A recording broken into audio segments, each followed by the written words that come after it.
À l'occasion de la Semaine mondiale d'action pour le climat, l'ONG Action AID Sénégal a organisé un atelier de renforcement de capacités suivi de panels sur le processus budgétaire au niveau local du 15 au 16 septembre 2025 à Dakar.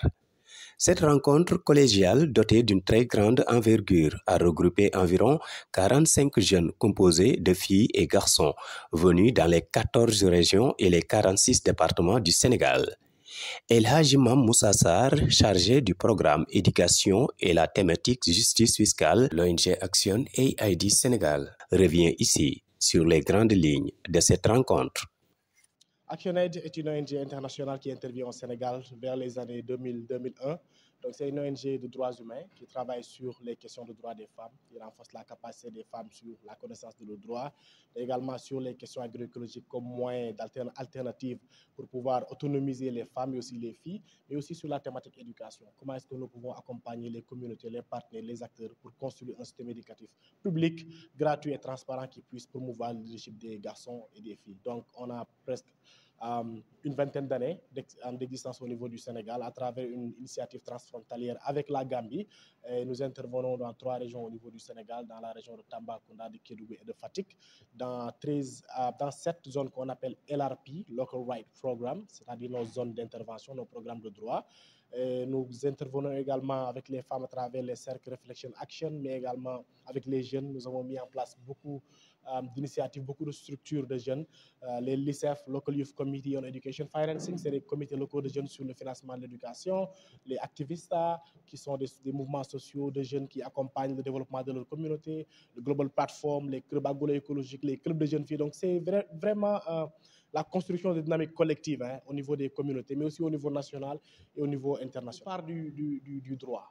ActionAid, chaque difficulté que nous analysons, chaque préoccupation qui nous vient des communautés est analysée sous l'angle du droit. Si les filles au niveau des communautés de Bala ou bien de Missira ou bien de Niodior n'arrivent pas à finir les études parce que l'école la plus proche est à des kilomètres et que parce que quand il y a la marée haute, les élèves par la natation nagent pour accéder à l'école, c'est parce qu'il y a un droit fondamental qui n'est pas assuré, qui est le droit à l'éducation. Donc, comment est-ce que nous allons analyser ou bien axer notre réflexion autour du droit pour engager un peu les débats avec les ayants droit? Donc, c'est de ce point de vue qu'on a réalisé que si le droit à l'éducation n'est pas réalisé, quels sont les facteurs qui entrent en jeu? Il y a la question du financement, il y a la question de la gouvernance, il y a la question de la participation même des citoyens et des acteurs à la base dans la gestion des affaires de l'éducation. Et c'est ainsi qu'ActionAid a dit qu'il nous faut développer une initiative qui puisse créer un espace de dialogue multi-acteurs et multi-secteurs, qui rassemble tous les acteurs, les institutions, les organisations de la société civile, les organisations communautaires de base, les jeunes, les organisations féministes, pour réfléchir autour de la question éducative. Comment trouver des sources de financement alternatives, des sources de financement innovants qui puissent financer nos ressources, nos systèmes éducatifs, de sorte à ce que véritablement ce droit puisse être assuré. Et pour ce faire, il faut comprendre que le Sénégal, à travers l'acte 3, a transféré certaines compétences aux collectivités territoriales, les municipalités en particulier. Donc la question de l'éducation doit être appréhendée selon une approche bicéphale. Comment est-ce que nous allons accompagner les mairies? Comment est-ce que nous allons accompagner l'Assemblée nationale à travers des propositions, à travers des études qu'on a conduites pour trouver des alternatives pour mobiliser de la ressource, mais à travers le contrôle citoyen. Et c'est la raison pour laquelle nous avons décidé de mobiliser tous ces jeunes-là qui nous viennent de pratiquement 13 localités différentes, et qui sont mobilisés ici autour de 2 jours, qui seront formés pour mener ce contrôle citoyen au niveau des communautés, mais aussi pour accompagner les collectivités dans la mobilisation domestique des ressources, pour répondre non seulement à la question du financement, mais également à cette question légitime et souveraine d'une alternative face à l'aide publique, par exemple au développement, qui récemment a connu beaucoup de perturbations. ActionAid, c'est une ONG qui fait partie d'une fédération de plus de 45 pays. Donc, de la même façon, vous avez ActionAid Sénégal, vous avez ActionAid US, ActionAid Gambia, ActionAid France, et ainsi de suite.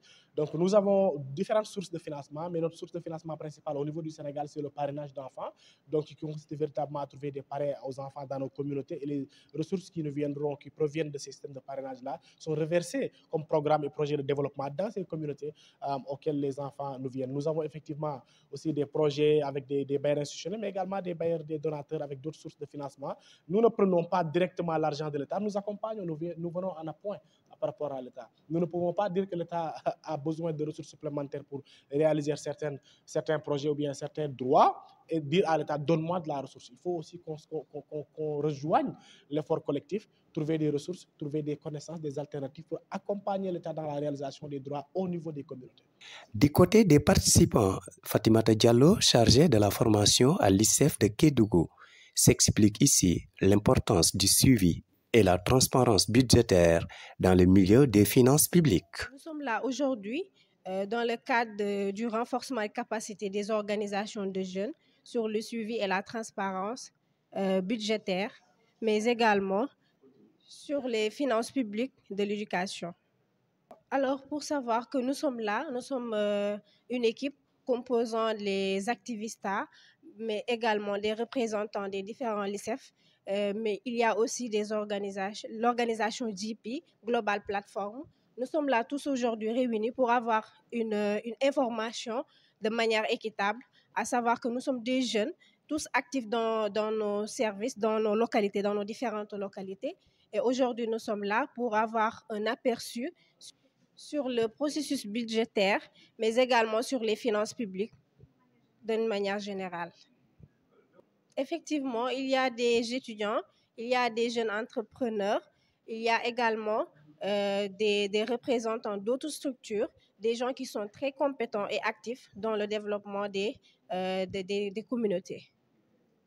Il y a différentes régions ici. Par exemple, moi, je viens de Kédougou. Il y a également des représentants de la région de Tambacounda. Il y a également des représentants de la région de Kédougou. En général, c'est des régions là où intervient ActionAid Sénégal. Les critères, c'est tout d'abord l'engagement, la disponibilité, mais également le courage de porter la voix des jeunes dans le Sénégal et de défendre l'intérêt général, l'intérêt des jeunes, mais également l'intérêt de la communauté. Au profit des participants, les attentes que nous espérons, c'est de sortir avec une bonne information, d'avoir une bonne aperçu sur les finances publiques et de pouvoir participer au débat budgétaire de nos différentes localités.